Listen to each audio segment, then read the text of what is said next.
Hello everyone. आज हम पढ़ने लगे हैं प्रेजेंट परफेक्ट कॉन्टिन्यूस के बारे में। सबसे पहले हम देखते हैं कि प्रेजेंट परफेक्ट कॉन्टिन्यूस को हम इस्तेमाल किस टाइम पे करते हैं।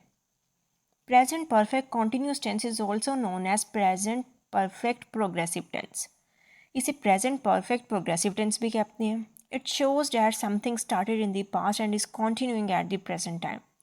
ये किसी ऐसे काम के बारे में बताता है जो हमने पास्ट में गुजरे हुए वक्त में करना शुरू किया था, लेकिन प्रेजेंट में हम अभी भी वो काम कर रहे हैं।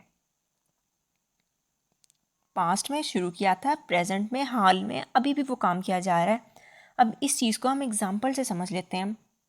I have been reading a book for 2 hours. मैं 2 घंटों से किताब पढ़ रही हूँ। 2 घंटे पहले मैंने एक काम करना शुरू किया था, 2 घंटे गुजर चुके हैं, लेकिन अभी भी मैं वो ये काम कर रही हूँ। पास्ट में गुजरे हुए 2 घंटे पहले शुरू हुआ था, प्रेजेंट में अभी भी वो काम किया जा रहा है। She has been washing cloth since morning. वो सुबह से कपड़े धो रही है। हो सकता है जिस टाइम की बात बोली जा रही है दोपहर का टाइम आ गया, तो बताया जा रहा है कि गुजरे हुए वक्त में सुबह से उसने ये काम शुरू किया था और अभी तक ये कपड़े धोने का काम किया जा रहा है। इसके दो नाम है, प्रेजेंट परफेक्ट कॉन्टिन्यूस टेंस और present perfect progressive tense. Helping verbs इसमें दो इस्तेमाल किए जाएंगे, हैव बीन और हैज़ बीन। हैव बीन इस्तेमाल किया जाएगा आई वी दे यू या प्लूरल के साथ। प्लूरल का मतलब है दो या दो से ज़्यादा लोगों की बात की जा रही है। हैज़ बीन इस्तेमाल किया जाएगा ही शी इट या सिंगुलर के साथ। सिंगुलर का मतलब होता है किसी एक इंसान की बात की जा रही है। फर्स्ट फॉर्म ऑफ वर्ब आएगी। अब क्योंकि ये इसमें कॉन्टिन्यूटी को भी शो करना है तो आईएनजी लगाएंगे। सिंस और फॉर एक टाइम के बारे में बताएंगे हमें। सिंस इस्तेमाल किया जाएगा डेफिनेट टाइम के बारे में, ख़ास टाइम के बारे में। फॉर इस्तेमाल किया जाएगा इनडेफिनेट टाइम के बारे में, जब हमें क्लियर नहीं पता कई सालों की। अब सपोज कर लें एक ड्यूरेशन गुजरा 4 सालों का, अब हमें क्लियर नहीं पता कि किस साल की बात हो रही है। हो सकता है वो 2001 से लेके 4 तक हो सकता है वो 4 से लेके 8 तक हो। तो 4 सालों का हमें नहीं पता, लेकिन अगर उनमें से किसी एक ईयर 2003 की बात की जा रही है तो एक ख़ास पॉइंट ऑफ टाइम की बात हो रही है। तो जब किसी ख़ास पॉइंट ऑफ टाइम की बात हो तो हम सिंस इस्तेमाल करेंगे। लेकिन अगर एक ख़ास टाइम की बात ना हो, अब इस ड्यूरेशन में तो हमें नहीं पता 4 सालों में से कौन सा टाइम बन रहा है। हो सकता है कि कई महीनों की बात कर रहे हों। तो अगर किसी ख़ास सपोज़ कर लें फेबररी की बात की जा रही है तो वह ख़ास मंथ है, ख़ास पॉइंट ऑफ टाइम है, तो वहाँ पे सिंस आएगा। लेकिन अगर कई महीनों की बात की जा रही है तो वहाँ पे फोर आएगा। वैसे मैंने इस पर अलग से वीडियो बनाई हुई है, इसका लिंक मैं ऊपर दे दूँगी, आप उससे भी अच्छे से समझ सकते हैं। उसमें आपको एक टेबल सा मिल जाएगा जिससे आपको समझने में आसानी हो जाएगी कि किन वर्ड्स के साथ हमने सिंस लगाना है और किन के साथ हमने फोर लगाना है। इसके बाद है सिंपल सेंटेंसेस। सबसे पहले सब्जेक्ट आएगा। सब्जेक्ट का मतलब होता है डूअर ऑफ एन एक्शन, काम को करने वाला। इसके बाद हेल्पिंग वर्ब जो कि हमारे दो हैं, हैव बीन और has been. First form of verb के साथ आईएनजी, कॉन्टिन्यूटी को शो करने के लिए आईएनजी, और फर्स्ट फॉर्म्स होती है ये मेन वर्ब के तौर पे आ रही है। मेन वर्ब हमें ये बताती है कि काम क्या हो रहा है, एक्शन क्या हो रहा है। ऑब्जेक्ट बताता है किस चीज़ पे काम किया जा रहा है। सिंस फोर टाइम के लिए आ जाएंगे। अब एग्जाम्पल से हम इनको अच्छी तरह समझते हैं। It has been raining in Karachi since yesterday. अब ख़ास एक टाइम की बात हो रही है, कल के दिन की। येस्टरडे का मतलब होता है गुजरा हुआ, कल का दिन। अब क्योंकि टाइम ख़ास दिया हुआ है तो हमने यहाँ पे सिंस लगाया। इट के साथ हमने हैज़ बीन का हेल्पिंग वर्ब लगाया। रेन फर्स्ट फॉर्म, इसके साथ हमने आईएनजी लगा दिया। यानी कल से कराची में बारिश हो रही है। उर्दू में फ़िक्रे के एंड पे रहा है, रही है आता है, और इसके साथ एक ख़ास टाइम का भी दिया हुआ होता है। हालांकि प्रेजेंट कॉन्टिन्यूस में भी रहा है, रही है आता है, लेकिन उसमें ख़ास टाइम की बात नहीं की गई होती, और यहीं पे इनसे उर्दू में सेंटेंसेस में डिफरेंस होता है। The doctors have been examining the patient for 2 hours. Doctor 2 घंटे से मरीज़ का मुआयना कर रहे हैं। एग्जामिन का मतलब होता है मुआयना करना। डॉक्टर्स प्लूरल सब्जेक्ट है, ज़्यादा डॉक्टर्स की बात कर रहे हैं, इसलिए हमने हेल्पिंग वर्ब ना हैव बीन लगाया। एग्जामिन फर्स्ट फॉर्म, इसके साथ आईएनजी लगा दिया कॉन्टिन्यूटी को शो करने के लिए। फॉर 2 आवर्स, अब वो कौन से 2 घंटे हैं? हो सकता है 1 से लेकर 2 बजे तक हों, 3 से 4 तक के हों, 5 से 7 तक के हों, अब हमें क्लियर नहीं पता। एक ड्यूरेशन गुजरा है, लेकिन उस ड्यूरेशन में किसी ख़ास पॉइंट ऑफ टाइम की बात नहीं की जा रही है। अब हमें नहीं पता वो कौन से टाइम ख़ास की बात कर रहे हैं। क्योंकि टाइम क्लियर नहीं है, इसलिए हमने यहाँ पे 4 लगा दिया। आ गया I have been learning this poem since Monday. अब एक वीक का ड्यूरेशन गुजरा है, उसमें एक दिन मंडे है, एक ट्यूसडे है, एक वेडनेसडे है, एक थर्सडे है। तो अब उसमें हम ख़ास पॉइंट ऑफ टाइम, ख़ास डे की बात कर रहे हैं, मंडे की। तो इस वजह से हमने यहाँ पे इनके साथ सिंस लगाया। मैं सोमवार से या पीर से ये नज़्म सीख रही हूँ। अब रही हूँ भी आ रहा है और उसके साथ एक ख़ास टाइम की भी बात की जा रही है, और यहाँ से हमें पता लगता है कि हम प्रेजेंट परफेक्ट कॉन्टीन्यूस टेंस की बात कर रहे हैं। इसके बाद है नेगेटिव सेंटेंसेस। नेगेटिव सेंटेंसेस वो होते हैं जिनमें नॉट या नहीं का लफ्ज़ आ जाता है। स्ट्रक्चर वही रहेगा, सब्जेक्ट आ जाएगा। अब यहाँ पे जो पॉइंट हम समझने वाला है वो ये है हेल्पिंग वर्ब। अब हमने हेल्पिंग वर्ब को 2 पार्ट्स में डिवाइड कर देना है। हैज़ बीन और हैव बीन हमारे हेल्पिंग वर्ब है, तो हैज़ और हैव को अलग कर देना, बीन को अलग कर देना, और इनके दरमियान में हमने नोट लगा देना। सबसे पहले subject, doer of an action, has और हैव आ रहा है, अब हम बीन नहीं लगा रहे हैं। हैज़ और हैव के फ़ौरन बाद हमने नोट लगा दिया, फिर बीन आएगा। इसके बाद फर्स्ट फॉर्म जो बताएगी हमारा एक्शन क्या हो रहा है, इसके बाद आईएनजी, फिर ऑब्जेक्ट, फिर सिंस, फॉर और टाइम। जैसे we have not been living in this house since my childhood. अब ये ख़ास टाइम की बात की जा रही है, चाइल्डहुड की। हम इस घर में मेरे बचपन से नहीं रह रहे हैं। They have not been flying kites since yesterday. ख़ास टाइम की बात हो रही है, हो सकता है यहाँ टुमारो की बात हो जाए या टुडे की बात हो जाए, तो वो भी ख़ास टाइम में आएंगे, ख़ास पॉइंट ऑफ टाइम में आएंगे। वो कल से पतंगे नहीं उड़ा रहे हैं। I have not been writing a book for 2 months। मैं 2 महीनों से किताब नहीं लिख रही हूँ। अभी यहाँ एक ड्यूरेशन गुजरा है, ख़ास वक्त गुजरा है, उनके किसी 2 मंथ की बात हो रही है, लेकिन वो कौन से 2 मंथ हैं हमें क्लियर तो नहीं पता।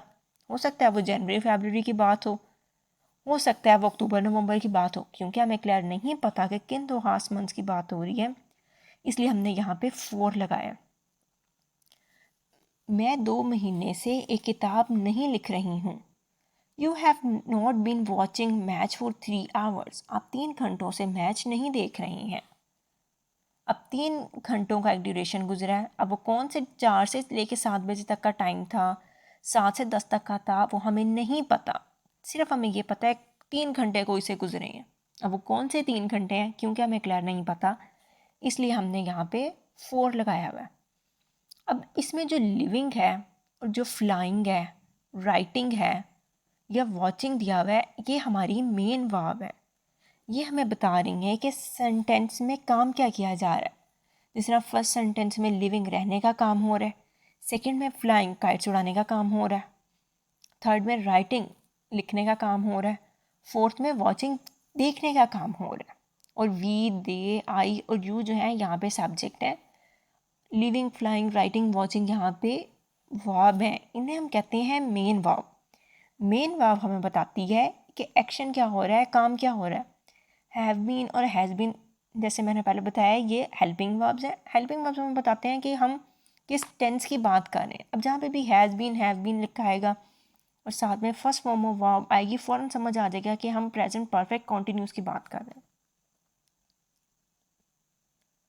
इसके बाद है इंट्रोगेटिव सेंटेंसेस। इंट्रोगेटिव सेंटेंसेस वो वाले सेंटेंसेस होते हैं जिसमें हम कोई क्वेश्चन पूछते हैं, सवाल करते हैं। जैसे इसका पहले स्ट्रक्चर बल्कि पहले देख लेते हैं, हैज़ और हैव। अब जो हेल्पिंग वर्ब हमने नेगेटिव सेंटेंसेस में डिवाइड किया था 2 पार्ट्स में, उसको अलग ही रहने देना है। हैज़ हैव लिखने के बाद सब्जेक्ट लगा देना है, डूअर ऑफ एन एक्शन, उसके बाद हमने बीन लगाना है। First form of verb plus ING, सारे कॉन्टीन्यूस जो उनसे भी टेंस की हों मर्जी, उनमें फर्स्ट फॉर्म ऑफ वर्ब और आईएनजी ही आता है। आईएनजी रहा है, रही है, रही है, या कॉन्टीन्यूटी को का काम अभी भी किया जा रहा है उसको शो करता है। इसके बाद ऑब्जेक्ट, सिंस, फॉर और टाइम, और क्योंकि ये इंट्रोगेटिव सेंटेंस है तो हमने एंड पे क्वेश्चन मार्क लगा देना। अब फर्स्ट सेंटेंस दिया हुआ है, has he been doing this for 2 hours, क्या वो ये 2 घंटों से कर रहा है। फॉर 2 आवर्स, कौन से 2 घंटों की बात हो रही है, क्योंकि हमें क्लियर नहीं पता है इसलिए हमने 4 लगाया। Have they been travelling for 2 days, अब एक हफ्ता गुजरा है, वीक एक गुजरा है, अब उसमें कौन से 2 दिनों की बात हो रही है, हमें तो वो नहीं पता, क्योंकि हमें क्लियर डेज नहीं बताए हुए इसलिए हमने यहाँ पे 4 लगाया। क्या वो 2 दिनों से सफ़र कर रहे हैं, और डेज प्लूरल है हमारा सब्जेक्ट, इस वजह से हमने यहाँ पे हैव बीन का हेल्पिंग वर्ब लगाया। ऊपर ही एक लड़के की बात की जा रही थी, इस वजह से हमने हैज़ बीन का हेल्पिंग वर्ब लगाया था। थर्ड सेंटेंस है, has he been working in this factory since 1998, क्या वो 1998 से इस फैक्ट्री में काम कर रहा है। अब यहाँ पे ख़ास ईयर की बात की गई है, इस वजह से हमने एग्जैक्ट क्लियर टाइम की बताया गया हमें। Have they been teaching mathematics for 3 years, क्या वो 3 सालों से मैथमेटिक्स पढ़ा रहे हैं। अब क्योंकि प्लूरल है दे, इस वजह से हैव बीन का हेल्पिंग वर्ब आया। फॉर 3 ईयर्स, किन 3 सालों की बात हो रही है, हमें तो नहीं पता कौन से 3 साल हैं, हो सकता है 2001 से लेकर 3 तक के हो सकता है वो 4 से 7 तक के हों, क्योंकि क्लियर ईयर्स की बात नहीं लिखी हुई है, इस वजह से हमने यहाँ पे 4 का वर्ड लगाया। इसके बाद है WH इंट्रोगेटिव। WH इंट्रोगेटिव का मतलब होता है वो वाले सारे वर्ड जो WH से स्टार्ट होते हैं, who, when, where, which, whose, whom और हाउ भी इसमें WH में ही आता है। इसका स्ट्रक्चर क्या होगा, WH का वर्ड जो है वो स्टार्ट में आ जाएगा, बाकी सारा वही रहेगा। हैज़ बीन और हैव बीन यहाँ पे भी अलग रहेंगे, सबसे पहले हैज़ या हैव जो भी हमारे सब्जेक्ट के अकॉर्डिंग है वो आ जाएगा, सब्जेक्ट जो भी है इसके बाद बीन लगा के first form of verb ING object since 4 के बाद अगर जो टाइम दिया हुआ है हमने वो लगाना है, और इसके बाद हमने क्वेश्चन मार्क लगा देना है। सारा स्ट्रक्चर जो भी है हमारा वो ही रहेगा, कोई चेंजेस नहीं आएंगी। सिंपल जो करने वाली बात है वो WH जो है वो स्टार्ट में लगा देना है। अब एग्जाम्पल इसको समझ लेते हैं। What have you been doing for 2 hours, आप 2 घंटों से क्या कर रहे हैं। अब वॉट WH का वर्ड है तो हमने इसे बिल्कुल स्टार्ट में लगा दिया। Where have you been travelling for 2 days, आप 2 दिनों से कहाँ सफ़र कर रहे हैं। वेयर का मतलब होता है कहाँ। अब यू का वर्ड आया तो यू के साथ हमने हैव बीन का हेल्पिंग वर्ब लगाया। Travel first form of verb ING लगा दिया कॉन्टिन्यूटी को शो करने के लिए। Why has he been working in this factory since 1998, वो 1998 से इस फैक्ट्री में काम क्यों कर रहा है। WH का जो भी वर्ड आता रहेगा वो बिल्कुल स्टार्ट में आ जाएगा। आप अपने सेंटेंस के मुताबिक WH का वर्ड चेंज कर सकते हैं, स्ट्रक्चर यही रहेगा। वर्ड कोई भी आ सकता है, हु, हुज, हुम, जो भी इसके अकॉर्डिंग बन रहा है। व्हेन, इसके बाद है WH इंट्रोगेटिव। अब इसका स्ट्रक्चर देख लेते हैं। सबसे पहले WH का वर्ड आ जाएगा, इसके बाद हैज़ या हैव, फिर सब्जेक्ट आएगा, फिर नॉट आएगा। यहाँ पे भी हमने अपने हेल्पिंग वर्ब को डिवाइड ही रखना है। नॉट के बाद बीन आएगा, first form of verb ING object since 4 plus time. अब जैसे why have girls not been singing song for 2 hours, लड़कियां 2 घंटों से गाना क्यों नहीं गा रही हैं। क्यों का वर्ड वाई के लिए है, बाकी सारा स्ट्रक्चर हमारा वही रहेगा। अब यहाँ हमने हैव बीन का हेल्पिंग वर्ब लगाया क्योंकि गर्ल्स ज़्यादा लड़कियों की बात हो रही है, और 4 इसलिए लगाया है क्योंकि कौन से 2 घंटों की बात कर रहे हैं वो हमें क्लियर नहीं पता। Where has it not been raining for 2 hours, 2 घंटों से कहाँ बारिश नहीं हो रही है। वेयर का मतलब होता है कहाँ। इट का वर्ड आया तो इस वजह से हमने यहाँ पे हैज़ बीन का हेल्पिंग वर्ब लगाया। रेन के साथ ING लगा दिया, 2 घंटे क्योंकि क्लियर नहीं पता इस वजह से 4 लगा दिया। What have you not been writing since Monday, आप पीर से क्या नहीं लिख रहे हैं। क्या आया वॉट के लिए, यू का सब्जेक्ट में आया हुआ है तो हमने यहाँ पे हैव बीन का हेल्पिंग वर्ब लगाया।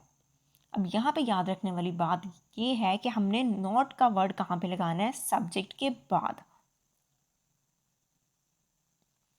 इसके बाद है interrogative negative.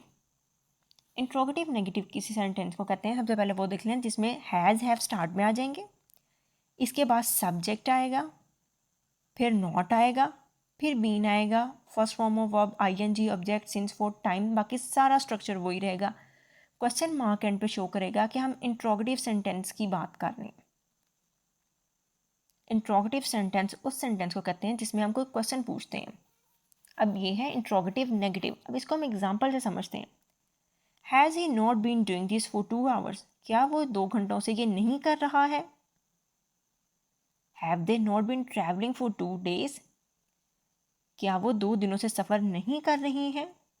Has my mother not been sleeping for half an hour, क्या मेरी माँ आधे घंटे से नहीं सो रही है। अब क्वेश्चन भी पूछा जा रहा है और साथ में नहीं का वर्ड भी आ रहा है।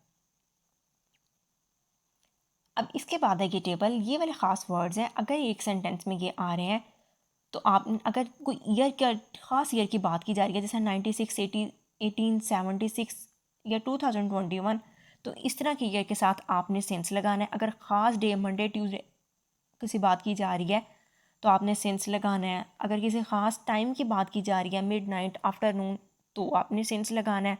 अगर एक ख़ास टाइम दिया हुआ है 2 o'clock, 4 o'clock, 7 o'clock, तो सेंस लगाना है। अगर किसी ख़ास दिन, डैट डे का मतलब होता है उस दिन, ख़ास दिन की बात कर रहे हैं, तो आपने सेंस लगाना है। अगर कोई ख़ास डेट दी हुई है, जैसे यहाँ पे 17 जनवरी लिखा हुआ है, कोई और डेट भी हो सकती है, 5 मई भी हो सकता है, 7 मार्च भी हो सकता है, कुछ भी हो सकता है। तो डेट जब आई है तो आपने उसके साथ सेंस लगाना है।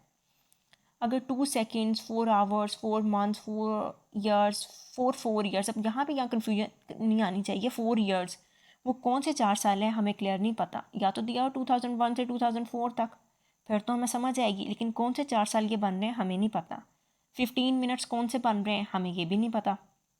फॉर 2 days, ये कौन से 2 days हैं हमें ये भी एग्जैक्ट नहीं पता, मंडे, ट्यूसडे या वेडनेसडे, फ्राइडे। तो अगर इस तरह के वर्ड्स दिए हुए हैं, इनके साथ आपने फोर लगाना है। अगर ये वाले सारे वर्ड्स आए हुए हैं, खास टाइम की बात दी हुई है, तो आपने इसके साथ सेंस लगाना है।